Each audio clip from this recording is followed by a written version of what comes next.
and welcome to Subjective Thoughts. And our comic for today is Grimm Issue 2 by Boom Studios. Now, there is death, the killing. I suppose it would be considered killing. And Skullface is in this one, so if you are in any way squeamish, you have been warned.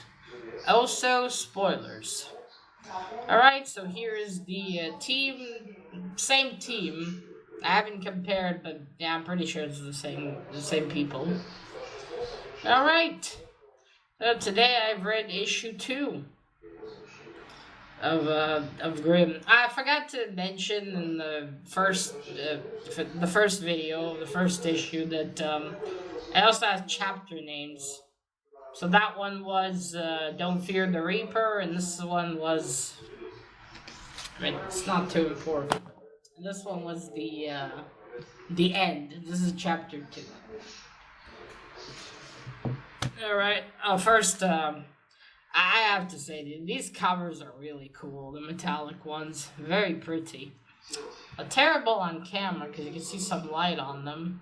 But still, very cool. I mean, look at that. I love the scene. I look at her scythe there.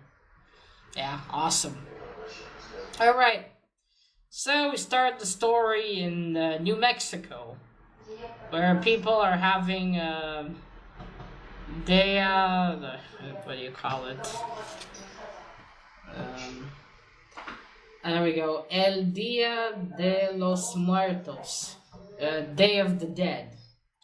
Where they're celebrating with the calaveras and everything.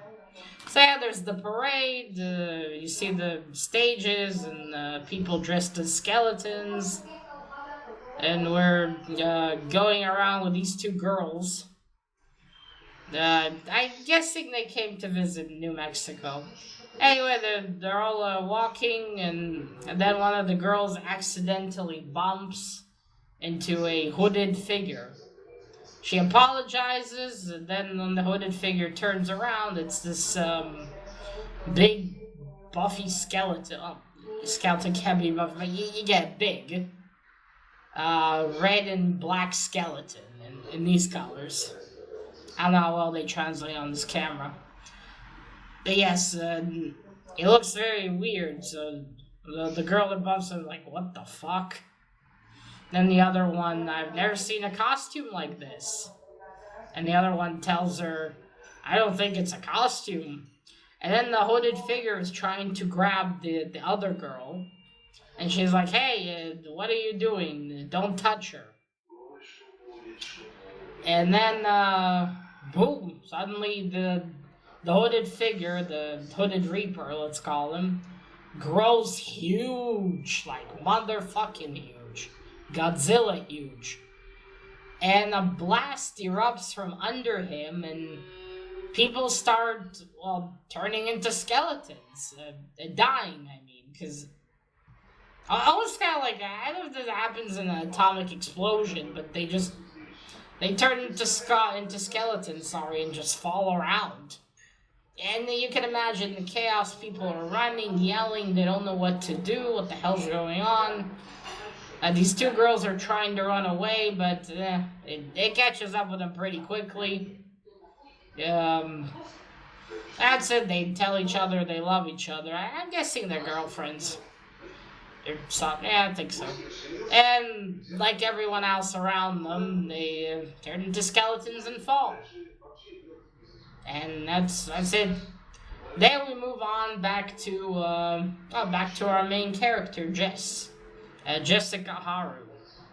So she's on the boat again with Marcel, Eddie, and Brian with a Y. Wait. They are, sorry about that. So she's with Eddie, Marcel, and Brian with a Y. So it was Brian. Why do you write it with a Y? Don't understand. Never mind. So they're, Jess is obviously upset after what happened in the first issue where, I didn't say, I'm not gonna recap the first issue. Just go watch that if you'd like. So yeah, humans have seen her.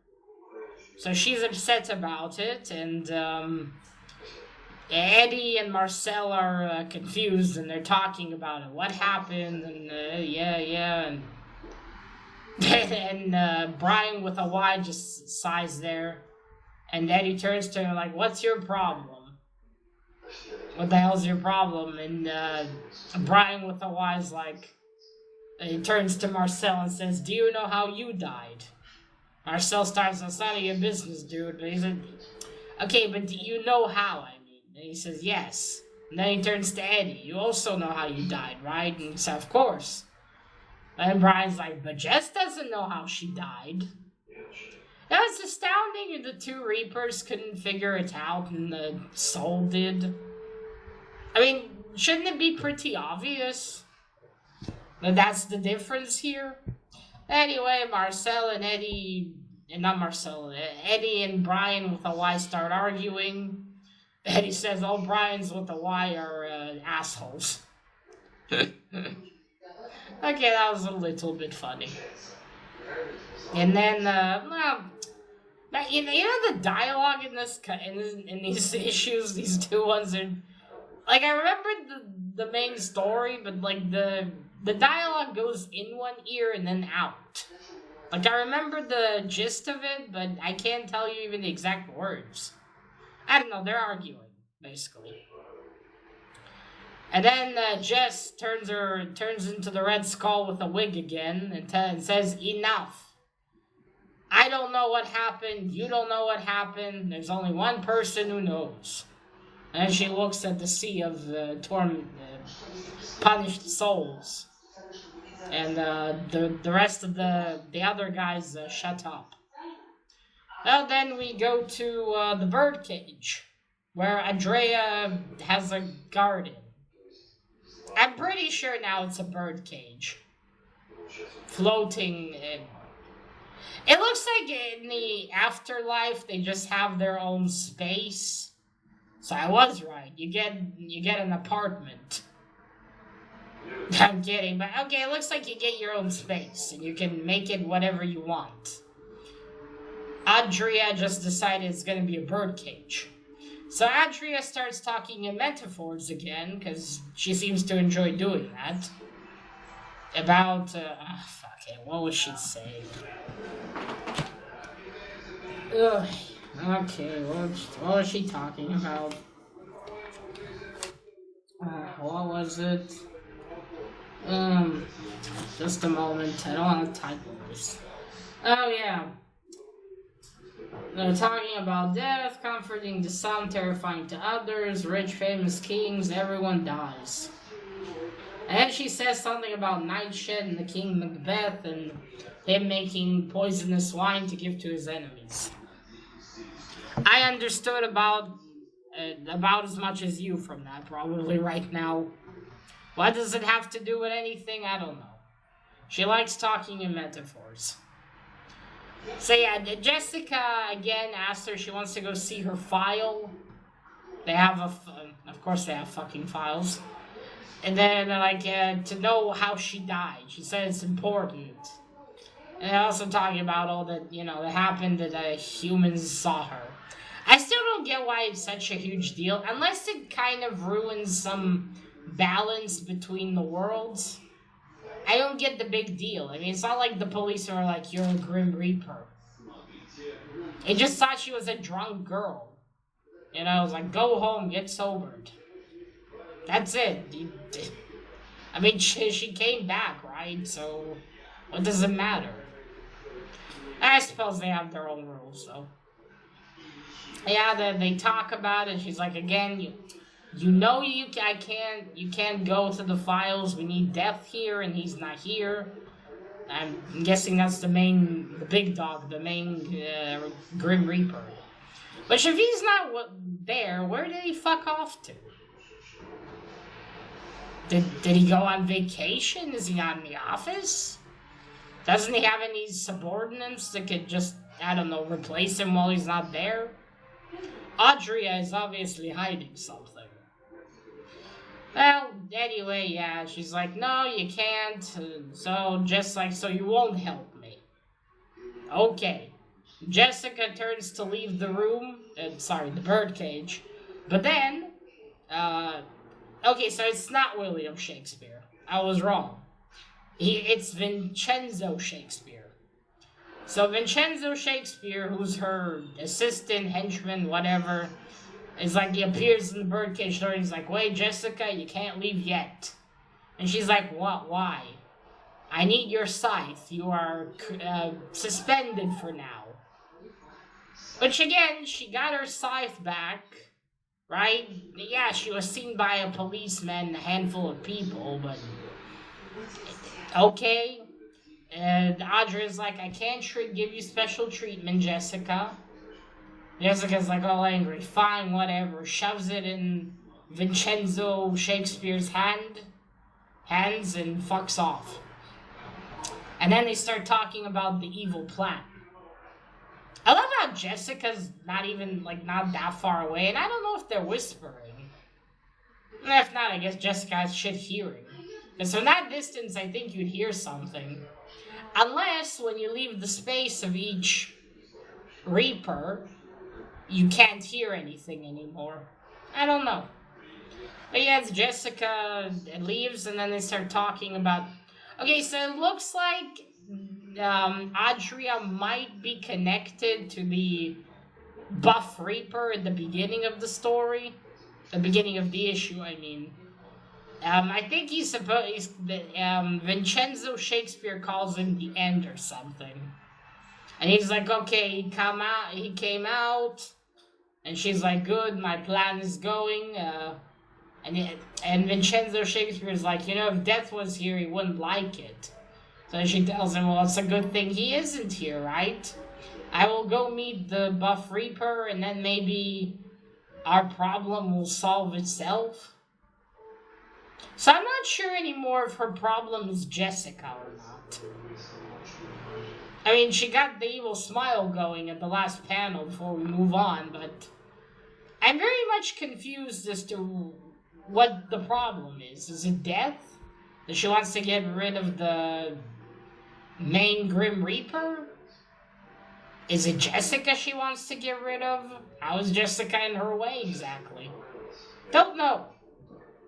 Anyway, we go to... This is where we learn about spaces. We're in Eddie's space, and he hangs out in a vinyl shop. Marcel is looking through the records. There's a song playing. I think every chapter is named after a song, too. Because the last one was also a song, and this one's also a song that's playing.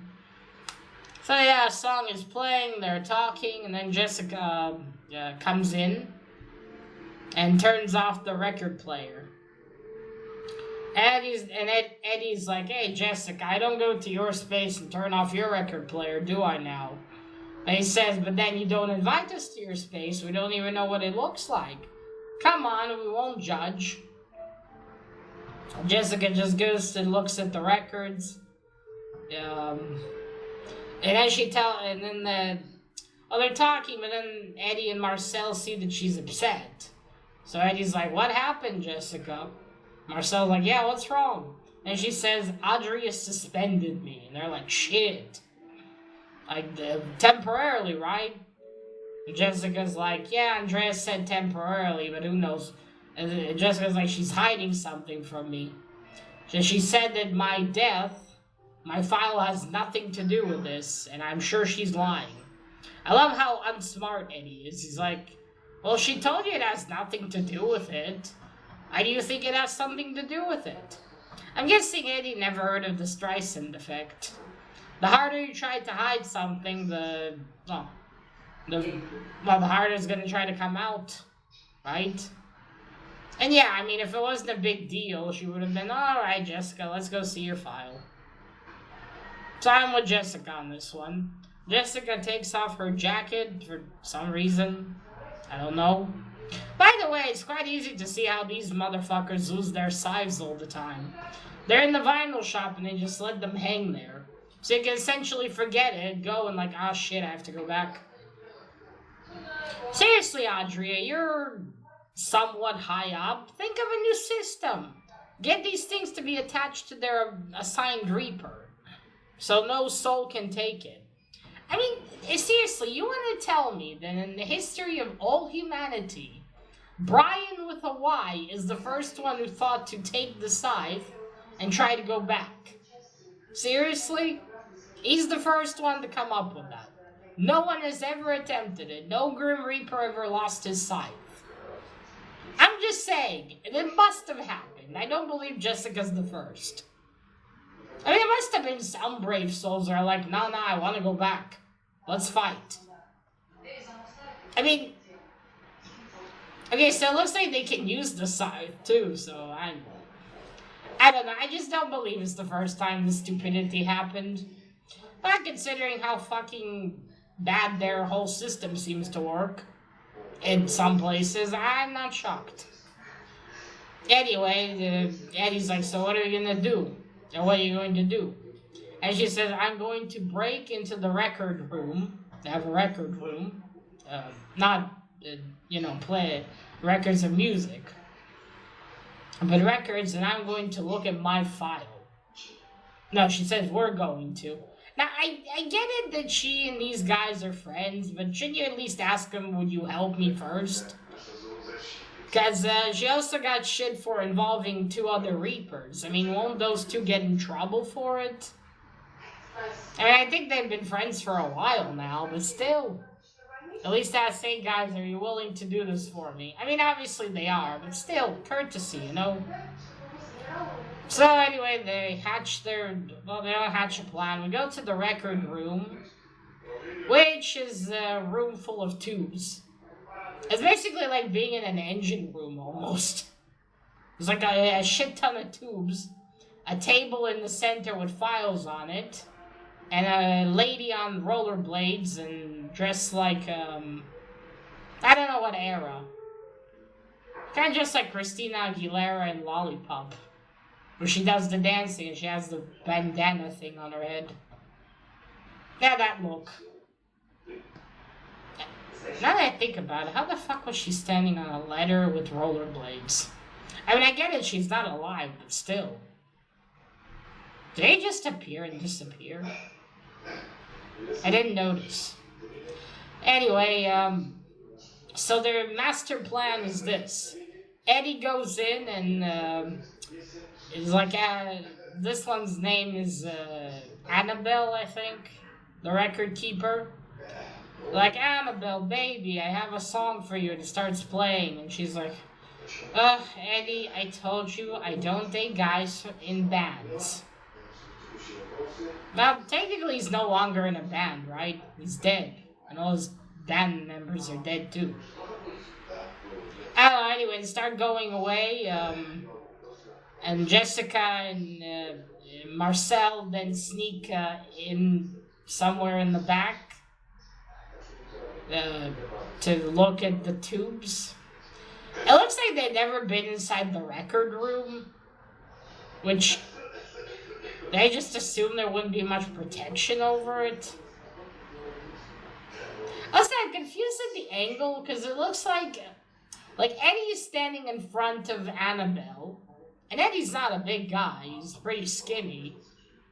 And, I mean, doesn't she notice, Marcel's on the other end, the big dude. I suppose she's distracted by what Eddie's talking about, so never mind. Maybe that's it. So they go to the, back, and there are more tubes. And so this is the record room. Impressive. Yeah, I've seen better. Also, no wonder they have fuck-ups in there. Their only security for these records is one lady sitting at a desk in rollerblades. And even then, she's pretty shit at her job if she can get distracted and they sneak in. I suppose they normally don't have anyone sneaking in, really, but you'd think they keep a tighter lid on it. And the next part just killed me here. Because they're like walking around, like, how does it all work? And Eddie's, and Marcel gets closer, is like about to touch the tube, and suddenly, boom, a cylinder just shoots out of one of the tubes right into Marcel's waiting hands. And the fuck?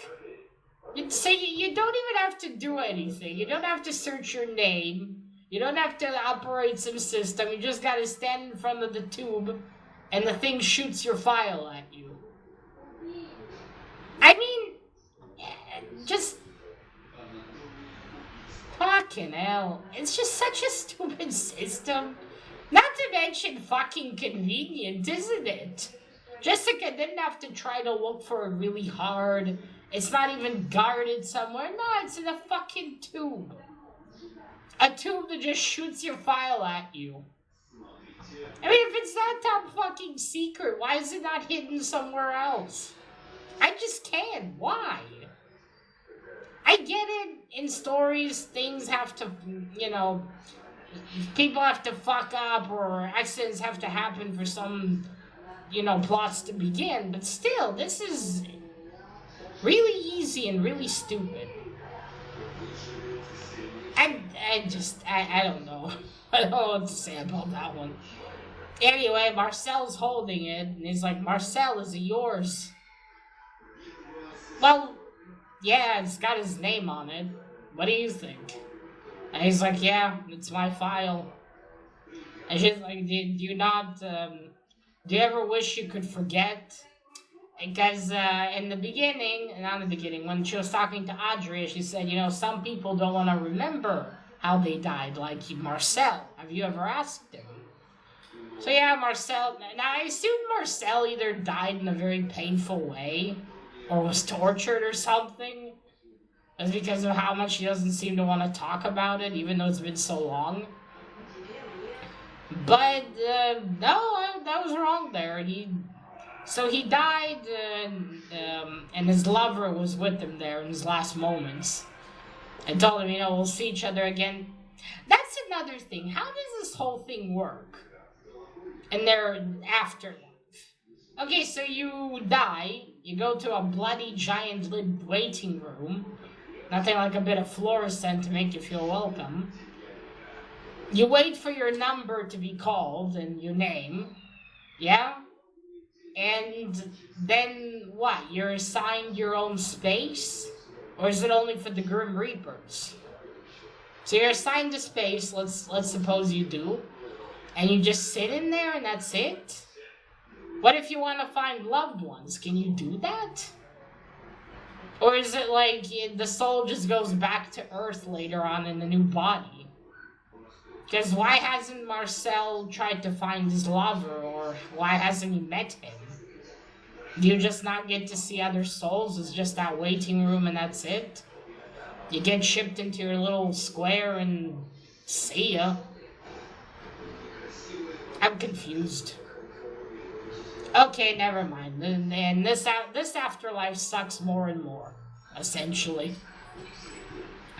So, Marcel tells her that, and it doesn't matter, and like, Jessica, you deserve to know your death. What happened to you? So, Jessica approaches the tubes, and she's like, Marcel, what did you do? Did you... And then her cylinder shoots out, and it's in her hands. Andrea seems like she doesn't want her to find out. Andrea, sorry. Yet, she doesn't even think to keep the tube with her. Why is it still there? Did she assume Jessica would just not go there? Why just better safe than sorry? No, keep it with you. I mean, I don't know why she doesn't want Jessica to find out. Maybe it's the opposite. Maybe she does want her to find out. I don't know. It's just so stupid. Like, keep it under lock and key. I'll get a better fucking tube system. Anyway, Jessica, for some reason hers doesn't have her, it just has her initials. She doesn't have her name, like Jessica Haru. And I wonder why the difference. Anyway, Jessica opens it and butterflies come out. Okay, they start swarming around them. Marcel's like, are you ready? They hold hands. And then they're in pitch blackness. And they start hearing voices. and shit. Oh, I almost forgot. I wanted to mention this in the first issue, but I forgot about it. Now, in the art, there are, in much older comic art, there used to be these lines that would symbolize movement. So they have something like this here too, but they're drawn so weirdly sometimes that they don't match the movement and just look weird. Like, some of them match well, but others are just like, it almost feels like the artist was starting to draw something and he just forgot about them and just still colored them in. Because it just looks weird. I don't know. Right, where were we? Yeah, so they hear voices, and they're like, Jessica tells Marcel, do you hear them? And he says, yes. So they follow the voice, and we see a woman on a bed, in labor, yelling to a woman named Lily. Lillian? Was it Lily? Lily, I think. Or Lilia. Look, and it's coming, and she gives birth and pulls out a girl. And as you probably already guessed, that girl is Jessica. We just witnessed her birth. Her mother holds her, and Lilia's like, it's a girl. And she said, we need to show her father. And then I think the mother dies. So she's like, ugh, my baby, and you see blood coming out of her eyes, and baby Jessica's crying, wailing. And then suddenly Andrea appears. Her face also turns into half a skull. She's Gray Skull, not Red Skull. She grabs... Watson? Is that you? Did you hear that? And then she grabs Jessica on the shoulder. She's like, I told you, you shouldn't look into it. You know, that it would only bring pain. And Jessica is like, Andrea... And then we move on to the epilogue. So we see Buff Reaper. He's on the same bridge that Jessica was on with Brian with a Y. They're standing there, and I mean, he suddenly appears and he's walking. He gets off the little bridge. That was the word, bridge. And, not bridge.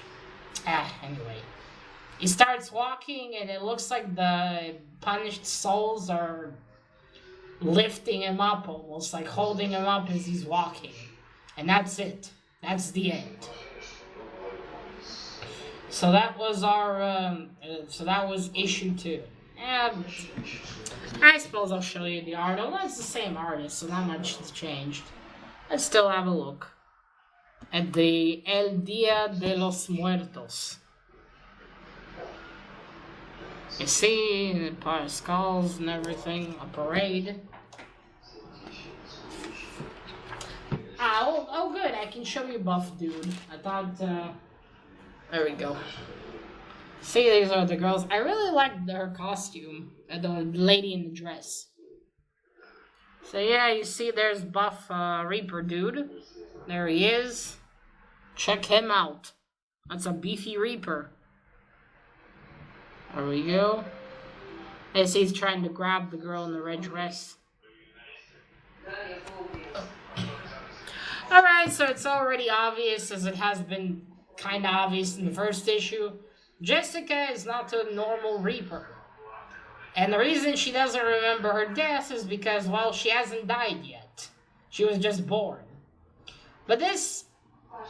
I have to say, this is moving extremely fast, isn't it? Like, second issue, and we already kind of know the secret. Jessica's not a full Reaper? How would that make her then? But yeah, I mean, shit, second issue, you think they'd save this for a later date a bit to build up anticipation? Yeah, you know, get you to anticipation. And then, you know, to build it up, to make it more, well, mysterious, because it's not particularly mysterious now, is it? You kind of already figure out something's not right here. So, okay, so Jessica's half a Reaper and half a human, assuming her mother is a human. That just brings up a whole lot of questions. Where was Jessica then after she was born? Was she raised in the human world and then taken by Reapers to the afterlife? So does that mean that no other Reapers can be shown to humans even if they lose their scythes?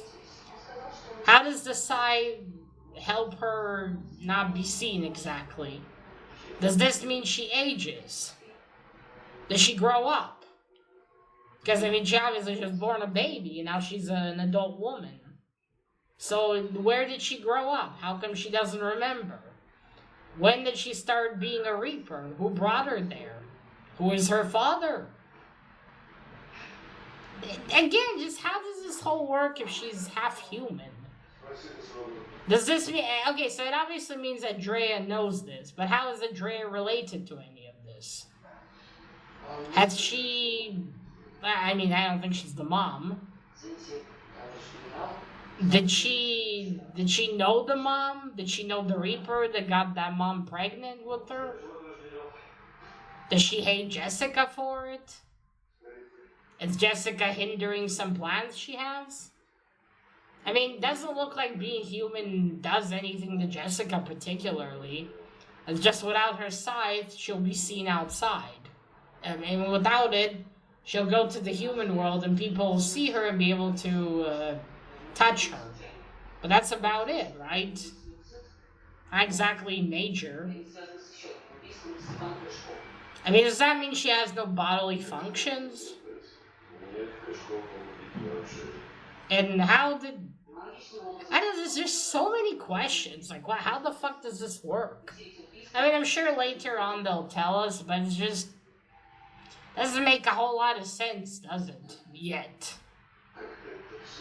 Oh yeah, that was... who's the beefy guy then? And where the fuck is Death?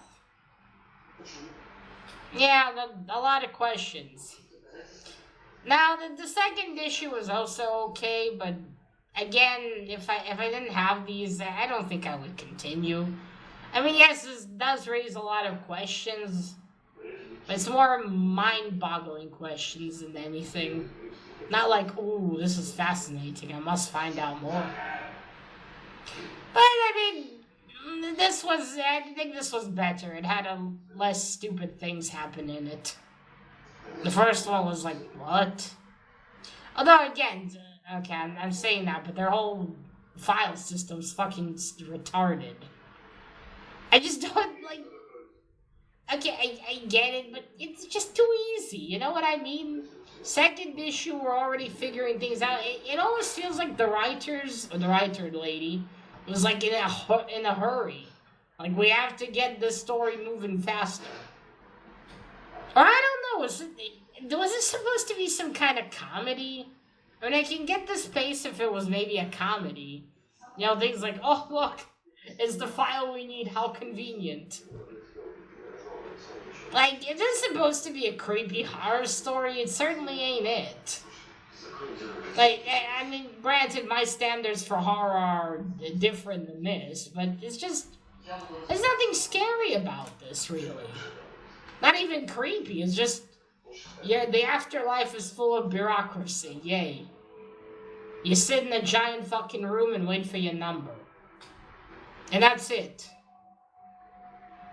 And there's more bureaucracy with your superiors and shit. I mean, I don't know. Yeah, but yeah, it is what it is, I suppose. I will read the other 3 issues just to see where it would lead. But yeah, I'm not... after that, I don't think I'll continue. But yeah, that was issue 2.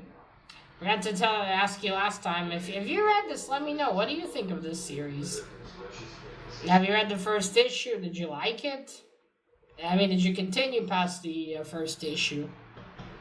Again, these covers, smashing. But the story is... so far not too... like, I don't know. If it was more clear this is a comedy, would have made sense. But if it's supposed to be a horror story, it's not really doing a good job, I think. Again, for different people, different things are creepy. I don't find this creepy, but someone else will, so. I don't know. Well, anyway, that is it, folks. Again, let me know if you read this one. What did you think about it? And remember, collect what you're passionate about and share it on YouTube. Bye.